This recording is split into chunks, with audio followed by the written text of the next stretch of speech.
પાછળ ફરી જાય, પગ બાંધવા, પગ ફટ બેટા, ફટ આગળ હાલ થોડીક આગળ હાલ છે. બસ શાબાશ. હવે પગ બાંધો ને તારા.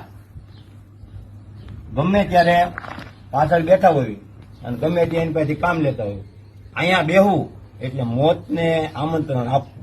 અશ્વ એક જ પાટે માણસને મારી નાખે. આ ખતરો કોઈએ કરવો નહીં. આ જાહેર ચેતવણી, બરોબર. કે આ જે જગ્યા છે, આ બધી ફૂંવાળી જગ્યા હોય છે, અહીંયાથી હાથ નાખવો, અહીંયા હાથ અડાડવો, એ તમે જે ટ્રેન કરેલું કે તમને ભરોસાપાત્ર અશ્વનું હોય એની સાથે કોઈ દિવસ આ કરવું જોઈએ નહીં.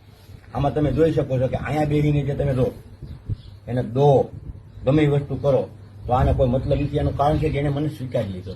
જ્યારે એક અશ્વ પોતાના માલિકને સ્વીકારી લે અને એક માલિક પોતાના અશ્વને સ્વીકારી લે ત્યારે એ બંનેની જોડ એવી રીતની બનતી હોય છે કે જેવી રીતની મારી અને ધર્માની છે. અહીંયાથી કોઈ પણ પ્રકારે અરે ધર્મા પાછી હાલ બેટા, ધર્મા પાછી હાલ બેટા. જો કોઈ પણ પ્રકારે મને વાગે એવી રીતનો પગ પણ ઊંચો નહીં કરે. પાછી હાલ ધર્મા. એ ગાંડી હાલો મારો દીકરો, હાલી જા, હાલ વહી જા, આગી વહી જા.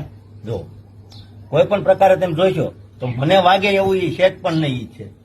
નકર ધારે તો એક જ પાટે મને બઠો પાડી દે. તો આવી રીતે ઘરમાં કાયમ માટે એવી રીતનું કામ આપતી હોય છે. અહીંયા ઉભા તમે આને ઠપ